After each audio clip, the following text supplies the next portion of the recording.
라피즈 센시블 선글라스가 저 받아봤거든요. 진짜 가벼워요. 쓴 줄도 몰랐어, 정말. 와. 저희 아마 내일 그 선글라스 때 아마 공개해드릴 것 같으니까요. 내일도 우리 이 시간 저희와 함께 하시길 바라겠습니다. 저도 아마 선글라스를 끼고 나올 텐데 어떨까요? 이게 한 번도 해본 적이 없어서 여러분 많은 기대 부탁드리면서 라피즈 센시블도 선글라스도 많은 사랑 부탁드리도록 하겠습니다. 자, 화요일의 남자 만나봐야 되겠죠? 목동에서 뛰어오셨습니다. 양승범 팀장님 나오셨습니다. 어서 오세요. 안녕하세요. 네. 화요일의 남자 화남 양승범입니다. 제가 아까 이번 주에 연설 많다 그랬더니 입 조심해야 된다. 오늘 이번 주는 입 조심하는 주라고. 맞습니다. 그렇죠. 뭐 시장에 미치는 경제 지표들이 없으니까 네. 심리에 영향을 좀 미칠 것 같습니다. 그러니까요. 안 그래도 지금 최근에 좀 많이 올랐는데 싶다 보니까 오히려 더 이런 말들이 좀 투자 심리를 냉각시킬 수 있는 그런 주간이 아닐까라는 생각도 듭니다.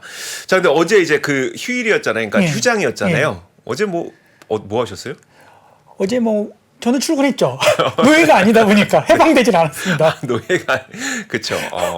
예, 우리나라도 동학 농민의 날 휴장 이런 거 있어야 되는 거 아닙니까?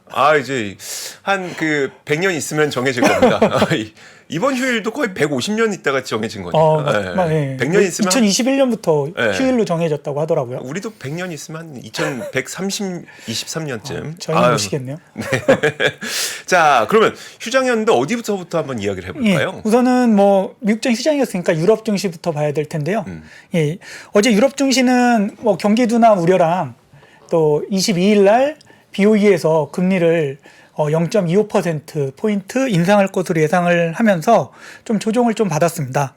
영국이 이번 주 금요일 날 이제 4.7%로 금리 인상을 하면 13회 연속 금리 인상을 하는 건데요. 미국은 사실 영국은 계속해서 금리를 올리는 이유는 물가 때문인데요. 미국과 같은 원인입니다. 네네. 미국의 4월 근원 소비자 물가 지수인 코어 CPI가 6.8%니까 지금 영국의 기준금리의 4.5%보다 이제 코어 CPI 기준으로도 훨씬 높은 곳에 위치하고 있고요. 그러니까 아직 한참 올려야 되네요, 그렇죠. 영국은. 네. 그리고 임금 상승률도 이제 전년 대비해서 7.2% 상승하고 있기 때문에 기준금리를 지금 멈출 수는 없고 아마 인상하는 과정 이제 네네. 미국은 언제 이제 그만둘 것인가이지만 유럽이나 영국은 지금도 이제 인상을 하는 과정 중에 있다라고 보시면 될 것 같습니다. 그러니까 근데 사실 우리가 이게 보는 이유가 혹시 연준도 더 올리지 않을까 이것 때문인 거잖아요. 그렇죠. 그래서 어제 이제 영국의 모기지 금리도 많이 올랐는데요. 최근에 이제 금리를 올리기 이제 동결했다가 올리기 시작한 나라가 이제 캐나다하고 호주가 있을 거고요. 계속해서 금리를 올리고 있는 지역은 이제 유로존하고 영국일 텐데요. 미국은 영국, 캐나다, 호주와 비교하면 좀 다른 상황인 것 같습니다. 제 생각에는. 우선은 지난주에 발표한 미국의 이제 5월 근원 소비자 물가 지수인 코어 CPI가 이제 5.3%로 나왔는데요. 미국의 기준금리가 이제 5.0에서 5.25니까 사실 미국의 그 코어 CPI는 기준금리랑 좀 맞닿아 있는 상황이 있고요. 그래서 여타 다른 국가에 비해서는 조금 갭이 적은 상황이고 미국의 임금 상승률도 5월 고용보고서에 따르면 전년 대비해서 4.4% 인상이기 때문에 사실 임금으로 인한 물가 상승 우려도 그렇게 높은 편은 아니거든요. 그러다 보니까 미국은 이 여타 지역과는 달리 금리를 어느 정도 동결할 가능성도 계속 비춰지고 있는 상황인데요. 다만 이제 30년 모기지 금리는 6.7%로 좀 높은 편이기는 합니다. 가계에 좀 부담이 되고 있는 수준이죠.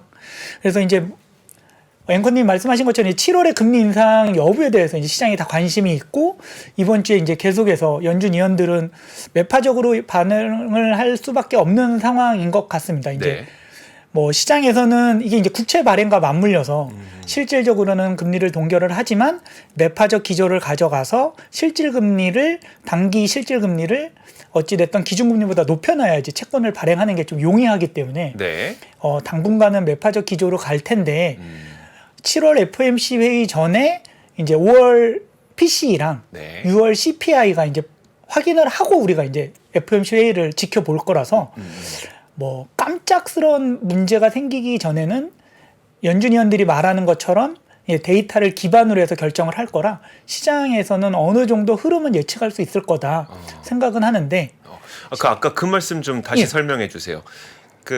지금 1조 달러인가요? 이게 채권 발행에 1조 달러가 예정이 되어 있잖아요. 그러니까 1조 달러의 채권 발행을 하기 위해서는 단기 금리를 높여 놓을 필요가 있다는 게 어떤 의미? 그게 무슨 말이에요? 이제 채권을 발행, 이제 국채를 정부가 이제 채권을 발행을 하게 되면 네. 일반 소비자한테 바로 가는 게 아니라 이제 아이비들이 채권에 입찰을 해서 받아를 가는데요. 네네. 그렇게 되면 이제 아이비들이 갖고 있는 돈이 정부로 흡수가 되니까 유동성이 축소가 되는 우려가 있죠. 네네. 근데 지금 시장에서는 아이비들이 발행한 국채를 MMF 같은 단기 자금과 교체를 하려고 하는데요. 네.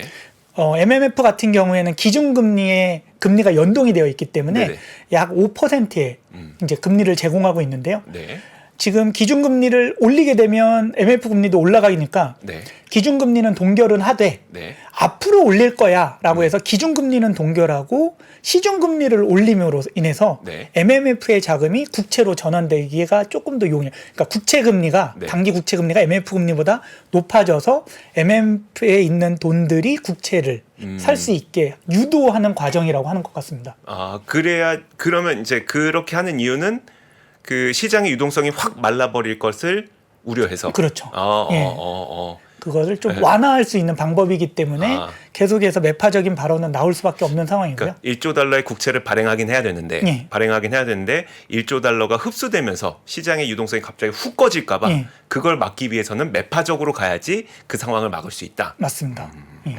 그렇게 해서 매파적인 발언은 계속 나오겠지만 말씀드렸던 것처럼 PCE나 CPI를 확인을 하면서 대응을 할 수 있기 때문에 네네. 그 전에 이제 그러니까 투자자들은 어느 정도 윤곽은 잡을 수 있을 것 같고요.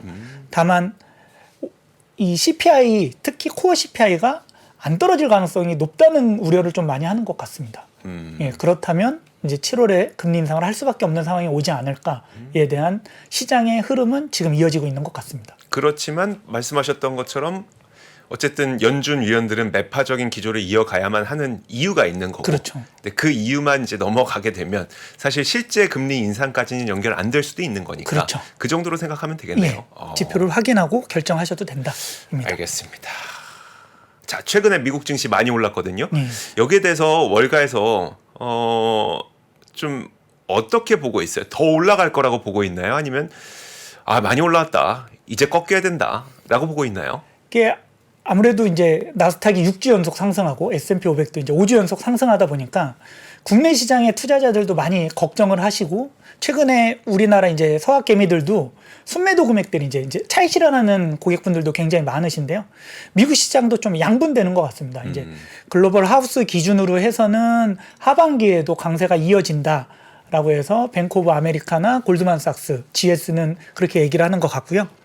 또 일반 경제학자 분들은 지금의 시장 상황으로는 경기 침체가 올 수밖에 없으니 하반기에는 이제 증시가 조정 구간으로 접어들 거다 이렇게 얘기를 하는 것 같은데요. 사실 시장의 흐름으로 봤을 때 리세션은 올 수밖에 없는 상황인 건 맞는 것 같습니다. 그래요? 그리고 어찌됐든 금리가 굉장히 높은 편이고 네. 이 금리를 연준에서는 장기간 이어갈 것이기 때문에 우리가 생각지 못한 곳에서 분명히 누수가 발생을 할 텐데요. 이 이야기를 잘 생각해 보면 연초에도 시장에서는 이 얘기를 했던 것 같습니다. 네네. 예, 금리가 지속적으로 올라가고 고금리 기조가 유지되기 때문에 리세션이 와서 2분기에는 시장이 좀 조정을 받을 거다. 특히 지방은행들의 문제가 발생했을 때 리세션과 주식 시장의 조정에 대해서 시장에서 강하게 얘기했는데요. 맞아요. 시장은 좀 유동성의 함수이다 보니까 꼭 리세션이 온다고 주가가 하락하는 건 아닐 수도 있다. 특히 유럽 시장에서 지금 보여주고 있는데 네. 유럽은 앞서 잠깐 말씀드린 것처럼 물가나 어떤 금리나 이런 상황들이 굉장히 경제를 침체로 몰고 가고 있는데 네. 주가는 사상 최고치이거든요. 예, 그런 면에서는 시장과 경기가 조금 달라질 수도 있고 경기의 침체가 당장 오는 게 아니라 우리가 생각하는 것처럼 좀 이연된다면 시장에서는 좀 어느 정도 적응을 하면서 조금 대응을 할 수 있다 이렇게 보여지는데요. 제가 그 서학개미 주간 순매수 종목을 잠깐 준비해 봤는데요. 네. 말씀드렸던 것처럼 우리나라 투자자 하시는 분들도 지금 굉장히 어려워하고 있습니다. 네. 그래서 이게 보시면 위에 있는 표가 6월 5일부터 6월 9일까지 그러니까 지지난주 우리나라에서 서학개미 한국인이 가장 많이 순매수한 미국 주식인데요. 네. 필라델피아 반도체 지수 3배. 그러니까 필라델피아 반도체 지수 상승에 3배에 베팅하는 걸 지지난주에 투자를 했었고요. 네. 예. 반대로 지난주 6월 10일부터 6월 16일 지난주에 한국인이 가장 많이 매수한 종목은 필라델피아 반도체 지수 인버스 3배입니다. 진짜 똑똑하시네요. 그렇죠. 결과론적으로 정확하게 맞히고 계시는데. 와, 어떻게 이렇게 똑똑하시지? 지금 시장에 투자하시는 분들도 단기적으로 이 추가 상승이냐 조정이냐에 왔다 갔다 네. 갈등을 굉장히 많이 하고 있는 상황인 것 같고요. 이게 두 번째도 보시면 지난주에는 나스닥 100 인버스 3배였다가 지난주에는 QILD 이제 커버드 콜로 네네. 다시 이제 또 나스닥 지수는 조금 더 덜 조종하는 걸로 또 이렇게 좀 왔다 갔다 하면서 시장을 조금 어디로 갈지 고민과 걱정을 하는데 저 커버드 콜이 그 월배당하는 맞습니다. 그 상품이죠. 예, 예, 예. 월배당이고 배당 수익률 거의 11%에 맞습니다. 육박하는 그거죠. 올해 1% 가까운 배당을 네. 주는. 그니까. 근데 뭐 서학개미들이 굉장히 스마트하신 것 같습니다. 어떻게 이렇게 맞추셨죠? 여러분들 좀 설명을 해주세요. 우리보다는 여러분들 좀 설명을 해주세요. 어떻게 이렇게 다 맞췄죠? 그래서 지금 시장은 하반기 시장에 대해서 미국의 이제 증권가도 양분이 돼 있고 서학개미 분들도 양분이 돼 있다 보시면 될 것 같습니다. 저희가 뭐 이렇게 농담하긴 했습니다만 결국 이제 투자자들도 다 도저히 윈지 아랫인지 모르겠다면서 계속 트레이딩만 하고 있는 그런 현상이 나타나고 맞습니다. 있는 거네요. 예. 사실 거기서 우리가 희망을 한 가지 걸었던 게 그러니까 중국이 경기 회복을 좀 하게 되거나 아니면 미중 간의 관계가 좀 개선되거나 이러면 아무래도 이제 경제에도 윤활유가 좀 칠해질 수 있는 거니까 좀 기대하지 않았습니까? 근데 사실 미중 간의 관계는 조금 물꼬리 튼 것 같은데 지금 시장의 효과는 거의 없는 것 같더라고요. 그렇죠. 우선 뭐 오늘 10시 반에 이제 중국의 기준금리 대출 우대금리 네. LPR 론 프라임 레이시 발표됐는데요. 뭐 앞서 13일 가고 15일에 단기금리하고 중기금리가 10bp씩 인하 발표를 했었기 때문에 시장에서는 1년물 금리가 10bp 인하 3.55% 그리고 5년물 금리가 10bp 인하 4.2%로 예상에 부합하게 발표를 했지만 네. 예상에 부합하는 수준으로는 지금의 중국을 살릴 수 없다라는 시장의 분위기로 오히려 시장은 좀 조정을 받았고요. 중국이 이제 10개월 만에 금리 인하를 했지만 어느 정도 시장에서 예상하는 것 이상의 적극적인 좀 행보를 보여주기를 좀 요구하고 있는 것 같습니다. 그래서 경기 부양 이번에 금리 인하는 경기 부양보다는 하방 압력 완화, 즉 빠지는 거 경기가 나빠지는 거는 어느 정도 잡아놓을 수는 있는데 브레이크인데 네. 악셀레이터는 아니다로 판단을 하면서 오늘도 좀 실망 매물이 나오고 있고요. 그에 따라서 지금 유럽도 말씀하셨던 것처럼 좀 보합권에서 좀 하고 나스닥 선물도 좀 소폭 빠지는 모습인데요. 중국이 지금 5월 경제지표가 박살이 났습니다. 네. 예, 중국 5월 PPI, 예, 생산자 물가지수 PPI가 마이너스 4.6%로 8개월 연속 하락한 것도 문제인데 네. 81개월 만에 최악이고요. 약 7년 만에 최저치가 나타났고 네네. 5월 청년 실업률이 20.8%입니다. 5명 중에 1명은 직장에서 잘린 거죠. 네네. 예, 지금 굉장히 심각한 상황인데 이에 따라서 이제 골드만삭스도 중국의 경제 성장률을 6.0%에서 이제 5.4%로 하향 조정하고 있는데요. 중국의 경기 침체는 사실 구조적인 문제입니다. 예, 우리가 이제 소비가 살아나려면 네. 소득이 생겨서 그렇죠. 이 소득의 가처분 이 일정 부분 소비 비율에 맞게 써야 되는데 네네. 지금 중국은 미중 무역 갈등으로 인해서 고용 자체가 굉장히 악화되고 있어서 소득도 없는데 네. 부동산 경기가 침체하면서 그나마 번 돈도 안 쓰려고 하는 문제가 생기거든요. 네. 그래서 리오프닝 이후에 반짝 소비가 일어났는 듯 싶었지만 추세적으로 지금 소비가 일어나지 못하는 구조적인 문제를 안고 있고요. 이걸 풀려면 미중 간의 갈등을 좀 풀어서 고용을 좀 이제 공장에 세계의 공장 역할을 하면서 고용을 좀 확대시켜야 될 문제가 하나 있고요. 두 번째는 부동산 경기를 어느 정도 진정시키면서 사람들이 벌 돈을 쓰게 만들어야 하는데요. 다행히 미중 간의 문제는 풀려는 시도는 좀 보이는 것 같습니다. 네. 이제 앵커님 말씀하신 것처럼 어제 시진핑 주석하고 블링컨 미국 국무장관이 이제 회담을 했는데요. 사진을 잠깐 보시면 약간 분위기는 예전하고 좀 달라졌다고 하더라고요. 네. 2016년에는 이렇게 나란히 앉아서 국무장관과 주석이 나란히 앉아서 약간 중국의 국격이 조금 떨어지는 듯한 느낌이 보였다면 네네. 이번에는 시진핑 주석이 상석에 앉아서 맞이를 했고요. 분위기상으로는 중국이 미국과 대등한 입장을 보이는 것처럼 보여졌지만 네. 이 발언을 통해서 보면 중국이 미국을 이제 큰형님으로 모시는 듯한 발언이 좀 나왔습니다. 중국이 미국을요? 네. 네. 중국은 미국의 이익을 존중하며 네. 미국에 도전하거나 미국을 대체하지 않겠다. 예, 그러니까 미국을 인정한다. 네네. 예, 얘기했고요. 예, 바이든은 죄송합니다. 그 토니 블링컨 미국 국무장관은 좀 이 경제적인 문제보다는 지정학적 얘기를 많이 했는데요. 미국은 중국의 제도 변화를 추구하지 않으며 네. 대만 독립을 지지하지 않는다. 중국과 충돌할 의사가 없다. 네네. 예, 그래서 서로 이제 가장 민감한 부분에 대해서는 서로 양보하는 듯한 그렇죠. 언급을 보여줬고요. 이거에 대해서 이제 추후 미중 양국 모두 양국 관계를 안정할 필요에 동의했으며 고위급 대화를 재개하기로 했다. 네. 이 부분이 이제 중요한데요. 예, 지금 9월에 이제 인도 뉴델리에서 G20 정상회담이 있고 11월에 이제 미국에서 에이펙 정상회담이 있는데요. 네네. 예, 이때 이제 시진핑하고 바이든의 정상회담이 이루어질 거에 대한 기대감이 이제 또 만들어지기 시작했습니다. 그렇겠네요. 예, 그렇게 돼서 둘이 만난다면 조금 더 어느 정도 분위기는 이렇게 국무장관을 만난 것보다는 좀 유화적으로 변할 수가 있는데요. 네. 최근에 이제 미국이 일본 G7 이후에 디커플링에서 디리스킹으로 이제 전략을 전환한다고 얘기를 했는데 그거를 전환한 이유는 기존의 뭐 반도체나 그리고 전기차 관련된 배터리 관련된 것들 이런 것들에 대해서 중국을 굉장히 압박을 했는데 이 압박에 대해서 어느 정도 성공했다고 보고 있는 것 같고요. 보통 우리가 이제 쥐도 궁지에 몰면 고양이를 문다고 물어요. 하잖아요. 네. 예. 그래서 중국을 지금 이렇게 압박하다 보니까 앞서 말씀드렸던 것처럼 중국의 경제 지표가 5월에 박살이 나면서 네. 중국은 사실 경기 침체가 거론이 되고 있습니다. 이제 미국은 침체 우려를 하고 있다면 네네. 중국은 이제 침체에 사실 들어섰다라는 분위기이고요. 이거를 좀 해소를 하기 위해서는 미국도 중국도 어느 정도 경제적으로 풀어가야 할 텐데 미국이 먼저 손을 내민 이유는 말씀드렸던 것 중국이 경제적으로나 어떤 외교적으로 궁지에 몰리게 되면 러시아처럼 돌발 행동을 할 수도 있거든요. 네네. 그래서 오히려 대만에서의 전쟁이 그러니까 미국과 중국과의 전쟁이 네.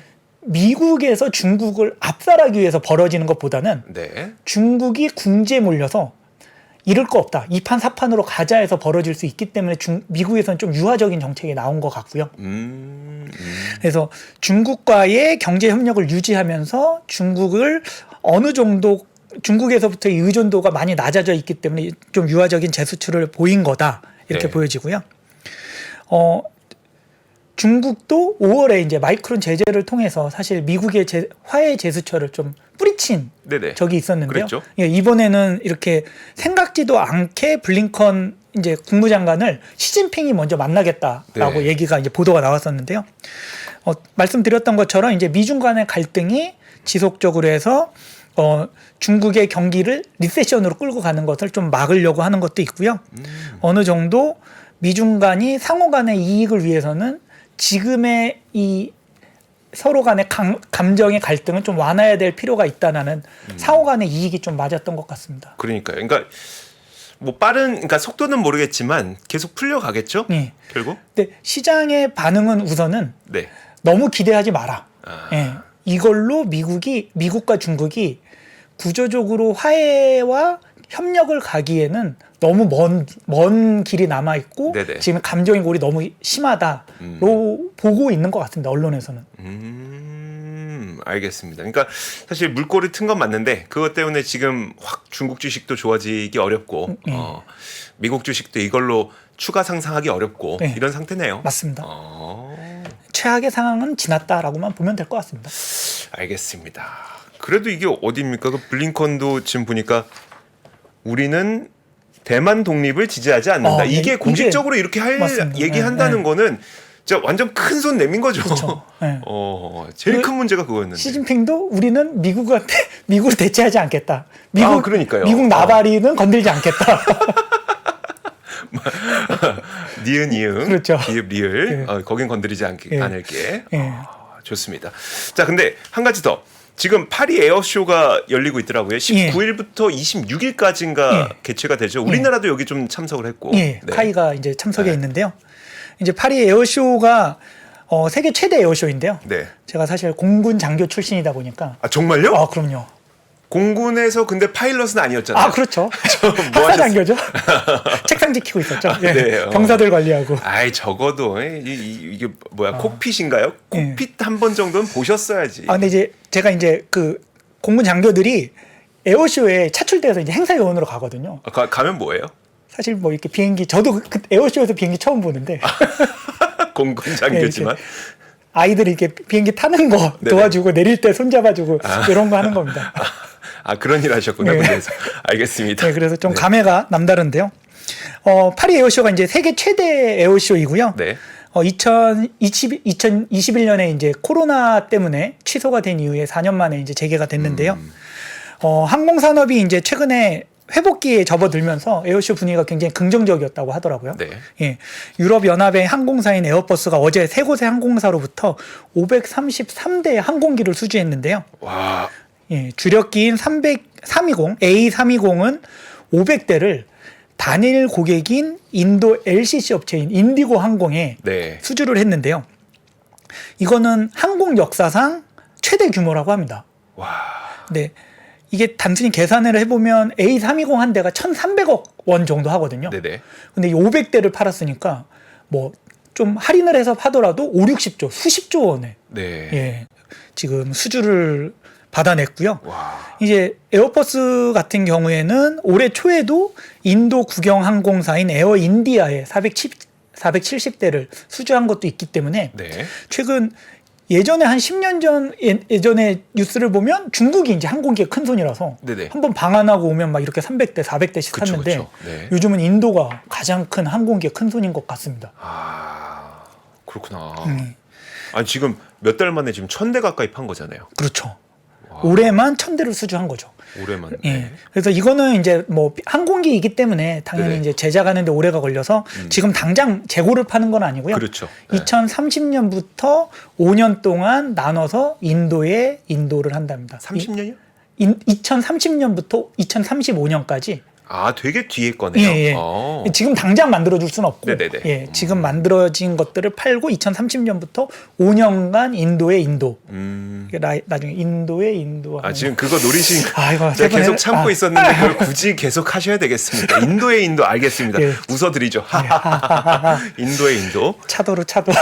자, 보잉도 건수 있었잖아요. 예, 보잉도 아카사 에어의 주력기인 737 맥스를 뭐 세 자리수 판매를 지금 이제 협상 중이라고 하는데 요건 아직 발표는 되지 않았고요. 어찌됐든 지금 글로벌 항공기 양대사인 에어버스랑 보잉이 둘 다 수주 네. 전쟁에서 큰 건들을 하고 있다는 것 자체는 지금 엔더믹 이후에 신규 항공기가 이제 굉장히 부족하고 사실 생산도 좀 지연되고 있다고 하더라고요. 네네. 그리고 그러다 보니까 이 항공기 시장은 지금은 공급자보다는 수요자가 우위인 시장이고 그러면 가격이 이제 올라갈 가능성이 높아지겠죠. 그렇죠. 네. 그렇다는 거는 항공기 업체들의 마진도 좋아질 가능성이 매우 높은 상황입니다. 오. 다만 이 코로나 때 우리 조선 사업도 비슷하기는 한데 코로나 때 이제 전문 인력들이나 부품 업체들이 이제 전문 인력을 많이 자르고 네네. 부품 인력들이 많이 파산이 되다 보니까 지금 부품 공급이 좀 지연되고 있고 생산 인력도 좀 부족해서 보잉 같은 경우에는 지금 생산 차질이 좀 발생하고 있는데요. 맞아요. 예, 그래서 지금 월 한 30대 정도 네. 생산하고 있는데 보잉 측에서는 이제 올해 하반기에는 정상화되면서 36대 이상 한 40대 정도 생산할 것으로 보고 있고요. 이렇게 생산량이 늘어나는 상황에 수요자 우위 시장이라면 당연히 매출은 늘어날 수밖에 없는 상황이고 마진은 좋아질 수밖에 없는 상황이라서 그렇죠. 항공기와 항공기 부품 기업들의 관심을 가져야 하는데 네. 그래서 찾아보니 다들 신고가더라고요. 아, 그래요? 그러니까 신고가는 아니죠. 52주 신고가. 예, 52주 신고가고. 왜냐하면 보잉의 경우에도 거의 $400 넘게 올라갔었다가 예. 지금 이제 뭐 52주 신고가 근처까지 온 게 $200 수준이니까. 네, 저도 이제- 사실 이게 그 파리 에어쇼와 관련된 뉴스를 시황 때 좀 잠깐 전해드리려고 했는데 이왕 말 나온 김에 제가 뉴스 하나 전해드릴게요. 그러면 그 보잉도 아까 말씀하셨던 다른 업체랑도 계약건이 지금 준비가 되어 있는 거고 그 항공기 리스 기업 아발론에다가 737 맥스 40대를 계약을 했대요. 이번에. 그 소식은 이제 그 뭡니까? 그러니까 아발론이라고 하는 기업은 항공사는 아니고 이제 본인들이 항공기를 한 40대 정도 사서 그다음에 뭐 대한항공이나 뭐 델타항공이나 이렇게 리스해주는 그런 기업이니까 항공기 리스 기업인데 737 맥스 기종 40대를 주문했다는 소식이 있었습니다. 근데 사실 뭐 주가 움직임은 별로 없어서 방금 말씀 듣고 보니까 에어버스는 500대인데 에이 40대가 그래서 그런 게 아닐까라는 생각도 좀 들었습니다. 뭐 시황 때도 잠시 또 전해드리도록 하겠습니다. 자, 저희 뭐 뉴스 다 봤죠? 예. 추가하실 거는 기업들 좀 있네요. 그래서 뭐 보잉은 아직은 이제 52 신고가고 이 코로나 이전에 주가는 회복하지 못했는데 네. 말씀드렸던 것처럼 이제 에어버스는 신고가, 역사적 신고가고 트랜스다임 그룹이라고 이제 항공기 부품 업체 그리고 하우멧 에어스페이스 같은 이제 부품 업체들은 네. 이미 신고가였는데 이게 좀 찾아보니까 항공기 부품은 운행을 하지 않더라도 그렇죠. 일정 시간이 지나면 교체를 해야 되다 보니까 안전상의 이유 때문에. 예, 항공기 부품 업체들은 계속 좋을 수밖에 없는 상황일 것 같습니다. 제가 그래서 지난번에 시황에서 두 가지 종목을 보여드렸었는데 지금 혹시 PD님 화면 나올 수 있나요? 예. 자, 한번 보여주시면은 트랜스다임들 제가 한번 보여드린 적이 있었어요. 그때 말씀드렸던 게 똑같은 그거였습니다. 어쨌든 뭐 이게 운항을 하든 말든 비행기는 시간이 지나면 갈아야 돼요. 자동차야 운행 안 하면 그 뭡니까 우리 그 엔진 오일 좀 늦게 갈아도 되잖아요. 근데 항공기 그 늦게 갈았다 어떻게 해요? 안 되니까 이제 그 트랜스다임의 경우에는 이 부품 이런 것들을 거의 세계적으로 독점하는 기업이라서 이 기업 되게 많이 올라가고 있고 또 한 가지 기업이 바로 이겁니다. 제너럴 일렉트릭. 요즘에 제너럴 일렉트릭 되게 좋죠. 항공기 엔진. 아니 에어버스가 1000대를 판다는데 그럼 그 엔진 누가 만들겠습니까? 그 제너럴 일렉트릭 뭐 롤스로이스 이런 쪽에서 만들겠죠. 결국은 자, 이런 움직임이 나타나고 있는 거는 이 미래를 다 보고 있는 거다라는 생각이 듭니다. 자, 파리 에어쇼 이야기까지 한번 잘 들어봤습니다. 원래 시황에 하려고 했던 것까지 지금 벌써 다 쏟아버려요. 이렇게 호흡이 안 맞아서야. 뭐 나중에 또 하죠. 뭐. 자, 좋습니다. 자, 화요일의 남자 화남 목동 양승범 팀장님과 함께했습니다. 고맙습니다. 감사합니다. 복잡하고 어렵게 느껴지는 재무제표와 용어들. 친절한 투자 멘토 사경인 마스터가 매주 새로운 콘텐츠로 알기 쉽게 설명해드립니다. 재무제표 분석과 포트폴리오 구성, 뭐 양대 재무제표라고 그러면 대차대조표랑 손익계산서가 있거든요. 매수 매도 방법, 이때 사는 게 좋겠네. 이렇게 사면 좋겠다. 근데 이렇게 살려면 뭘 해야 되냐면요. 나머지 3분의 1은 놔둬봅니다. 어디까지 가는지. 실전 투자 팁까지 알려드립니다.